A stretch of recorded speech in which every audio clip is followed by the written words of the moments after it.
యథార్థానికి అది నిజంగా ఒక్కొక్క మహాత్ముడి గురించి వింటూ ఉంటే, శారదానుగ్రహం గురించి వాళ్ళని అమ్మవారు అనుగ్రహించిన రీతి చదువుతుంటే ఆశ్చర్యపోతాం.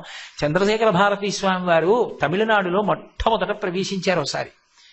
అక్కడ ఉన్న ప్రజలందరూ అన్నారు, మాకు పీఠాధిపతులు ఇవాళ తమిళంలో ప్రసంగం చెయ్యాలని కోరిక. అంటే పీఠ శ్రీకార్యం అన్నారు, వారికి తమిళం రాదు, నిర్బంధించకండి, ఆయన తమిళంలో మాట్లాడరు, సంస్కృతం మాట్లాడతారు. ఆయనకి తెలుగు భాష అందులో పుట్టారు కాబట్టి తెలుగులో మాట్లాడతారు. కన్నడ దేశంలో ఉన్నారు, కన్నడంలో మాట్లాడతారు. తమిళం రాదు, ఆయన ఇదే రావడం తమిళ దేశం, అలా అడగద్దన్నారు. కాదు, మాకు తమిళంలోనే మాట్లాడాలి. లోపలికి వెళ్లి పీఠాధిపతులకి చెప్పారు. ఆయన అన్నారు, తమిళంలో నేను మాట్లాడితే వినాలని వాళ్ళకి కోరిక, అన్ని భాషలకు ఆలవాలము శారద, ఆ తల్లి మాట్లాడుతుంది, నాకే అలాగే మాట్లాడతానని చెప్పు అని. పీఠం శ్రీకార్యం గుండె ఇక్కడి నుంచి ఇక్కడికి జారిపోయింది. ఇటు పీఠాధిపతి మాట కాదు, శృంగేరి పీఠ గౌరవం. సాయంకాలంలో తమిళంలో మాట్లాడతారని చెప్పాలి. 1000 మంది వచ్చి కూర్చున్నారు సభలో. పీఠాధిపతులు విజయం చేశారు. వెంటనే గురు ప్రార్థన చేశారు, వచ్చి కూర్చున్నారు. కూర్చుని ప్రసంగం మొదలుపెట్టారు. ఆయన తమిళ భాషలో మాట్లాడుతుంటే తమిళ విద్వాంసులమేమిటువంటి తమిళం వినలేదన్నారు. ఆయన లోపలికి వెళ్ళిపోయిన తర్వాత శ్రీకార్యం వెళ్ళి కాళ్ళ మీద పడిపోయాడు. పడిపోయి, అయ్యా మీకు ఇంత తమిళం ఎప్పుడు వచ్చన్నాడు. నాకు రావడం ఏమిటి, పలికింది శారద అన్నాడు.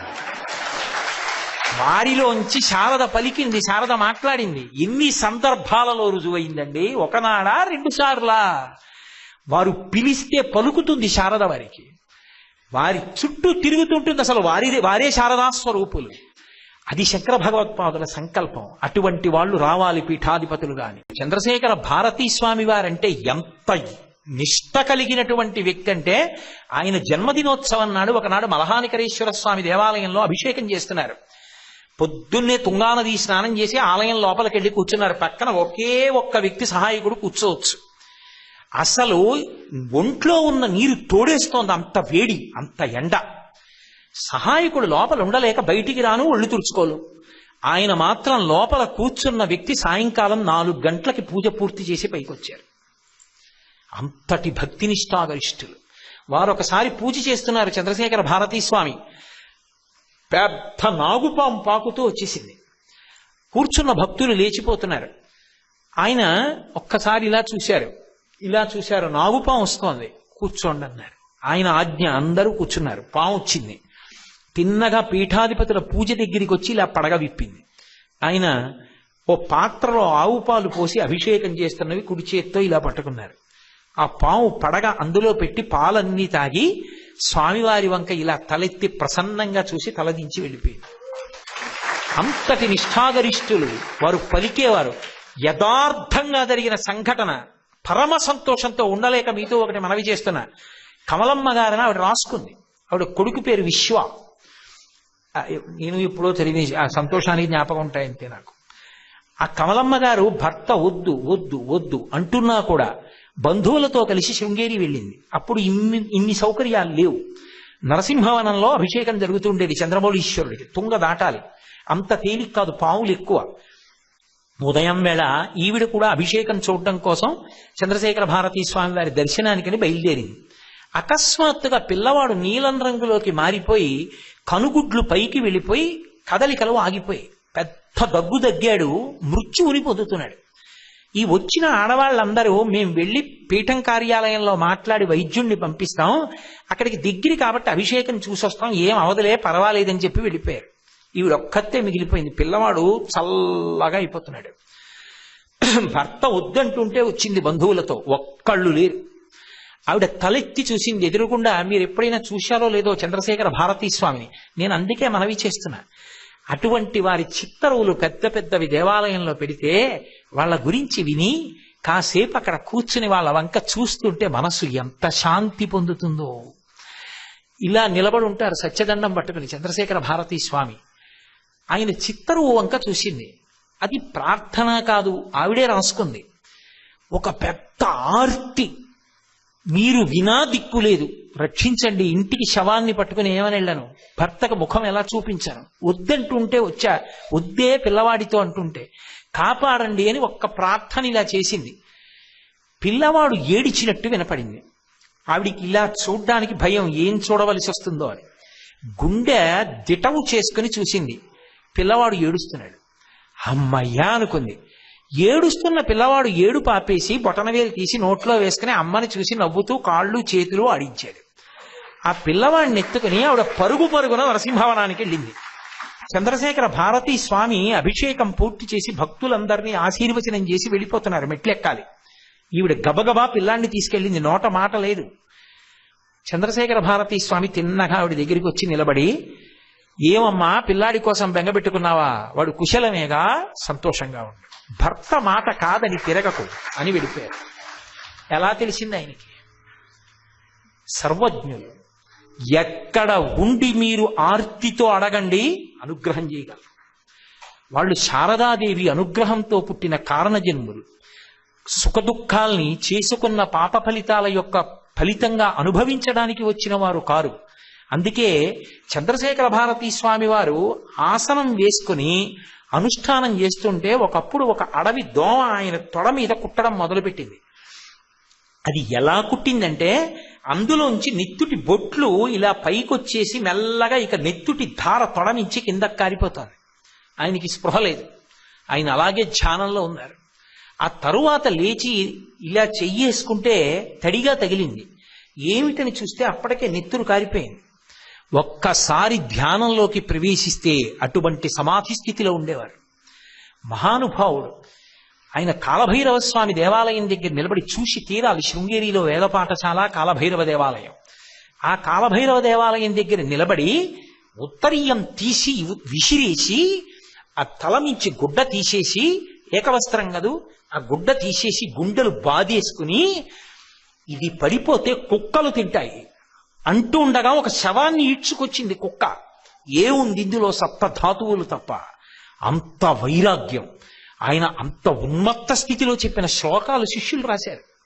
అంతటి మహానుభావుడు.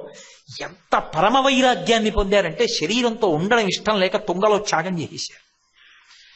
ఆయన శిష్యుడే అభినవ విద్యాతీర్థ మహాస్వామి. ఎంతటి కరుణామూర్తియో మహానుభావుడు. ఒకప్పుడు ఒక వ్యక్తి, ఒక ఆయుర్వేద వైద్యుడు గొప్ప ఔషధాన్ని తీసుకొచ్చి, ఇది మామూలుగా దొరికేటటువంటి ఔషధం కాదు, మీరు దీన్ని జాగ్రత్తగా ఉంచుకోండి, బాగా నొప్పి పెడితే ఈ ఔషధాన్ని అలదుకుంటే వెంటనే నొప్పిపోతుందని ఇచ్చాడు, అలా ఉంచండి అన్నారు. ఆ రోజు సాయంకాలం బయటికి వచ్చారు. ఓ కుక్క కాలు ఈడ్చుకుంటూ వెడుతోంది. చూశారు. చూసి, ఏమిరా ఈ కుక్క ఎప్పుడు పరిగెత్తేదిగా కాలు ఈడుస్తోందే అన్నారు. ఎవరో కొట్టారండి, దానికి నొప్పిగా ఉంది, ఇలా ఉంది, కాలు ఈడుస్తోంది అన్నారు. వెంటనే ఆయన అన్నారు, పొద్దున్న ఎవరో ఆయుర్వేద వైద్యుడు నొప్పి తగ్గే మంది ఇచ్చాడుగా, అది తిండి అన్నారు. అంటే వాళ్ళు అన్నారు, అది మీకు నొప్పిడితే రాసుకోమన్నారు, అది చాలా ఖరీదైన ఔషధం అన్నారు. ఏ నా నిప్పు ఒకటి దాని నిప్పు ఒకటినా, పట్టుకురా అన్నారు. ఆ మందు పట్టుకొచ్చారు. కుక్కని పట్టుకు తీసుకురండి అన్నారు. రమ్మని ఈ ఔషధాన్ని కుక్క కాలుకి రాయించారు. 2 నిమిషాల్లో కుక్క 4 కాళ్లతో పరిగెత్తుకెళ్ళిపోయింది. ఎంత పరవశించిపోయారో! అంతటి కరుణామూర్తి. ఇప్పటికీ అభినవ విద్యాతీర్థ మహాస్వామి వారితో అనుబంధం ఉన్నవాళ్ళు, అభినవ విద్యాతీర్థ మహాస్వామిని చూసిన వాళ్ళు, సేవించిన వాళ్ళు ఎందరో నాకు తెలుసు. ఇప్పటికీ కాశీపట్టణంలో చింతామణి గణపతి దేవాలయం అని ఉంది. ఆ చింతామణి గణపతి దేవాలయ నిర్వాహకులు అన్నదమ్ములు ఉన్నారు. ఆ అన్నదమ్ముల్లో పెద్ద ఆయన ఉన్నారు. ఆ పెద్ద ఆయనకి మాటలు రాలేదు. పిల్లవాడు పెద్దవాడైపోతున్నాడు, నోటి వెంట మాట రాలా అంటుండేవారు. ఎవరో కాశీలో ఒక పండితుడు చెప్పాడు, శృంగేరి పీఠాధిపతులు మహానుభావుడు అభినవ విద్యాతీర్థ మహాస్వామి వారు ఉన్నారు, ఆయన దగ్గరికి తీసుకెళ్లి వదిలేయండి, ఆయన సేవ చేయమనండి, పిల్లాడికి మాటలు వచ్చేస్తాయన్నారు. తీసుకెళ్లి విడిచిపెట్టేశారు. ఆయనకి మాటలు వచ్చాయి. నేను కాశీ ప్రసంగాలకు వెడితే ఆయన నాకు వచ్చి చెప్పుకున్నారు, అయ్యా నా మాటలు ఎక్కడి నుంచి వచ్చాయో తెలుసా? శృంగేరి పీఠాధిపతులు అభినవ విద్యాతీర్థ మహాస్వామి వారి భిక్ష, ఆయన దగ్గర సేవ చేస్తూ తిరిగితే నాకు మాటలు వచ్చాయని చెప్పారు. నేను అబద్ధం ఆడాను అని మీరు అనుకుంటే, కాశీ వెళ్ళినప్పుడు చింతాగణపతి దేవాలయానికి వెళ్ళి అన్నదమ్ముల్లో పెద్ద ఆయన్ని అడగండి, ఎంత ప్రేమైకమూర్తులు ఆ అన్నదమ్ములు. నేను మన నైమిషారణ్యం ప్రసంగాలకు వెళ్ళినప్పుడు కూడా వాళ్ళ సోదరుల్లో ఒక ఆయన వచ్చారు అక్కడికి. అంత ప్రేమైకమూర్తులు. అలా శృంగేరి పీఠానికి చేసిన సేవ ఉత్తినే పోలేదు, రక్షించి తీరింది. అంతటి మహానుభావుడు అభినవ విద్యాతీర్థ మహాస్వామి. అభినవ విద్యాతీర్థ మహాస్వామి వారి శిష్యులే భారతీ తీర్థ మహాస్వామి. నేను ఏదో ఎక్కడో ఒకక్కడ అది పూర్తి చెయ్యాలి కాబట్టి ఆ పరంపరని పూర్తి చేస్తున్నాను, కానీ యథార్థానికి అది నిజంగా ఒక్కొక్క మహాత్ముడి గురించి వింటూ ఉంటే, శారదానుగ్రహం గురించి వాళ్ళని అమ్మవారు అనుగ్రహించిన రీతి చదువుతుంటే ఆశ్చర్యపోతాం. చంద్రశేఖర భారతీ స్వామి వారు తమిళనాడులో మొట్టమొదట ప్రవేశించారు ఒకసారి. అక్కడ ఉన్న ప్రజలందరూ అన్నారు, మాకు పీఠాధిపతులు ఇవాళ తమిళంలో ప్రసంగం చెయ్యాలని కోరిక. అంటే పీఠ శ్రీకార్యం అన్నారు, వారికి తమిళం రాదు, నిర్బంధించకండి, ఆయన తమిళంలో మాట్లాడరు, సంస్కృతం మాట్లాడతారు.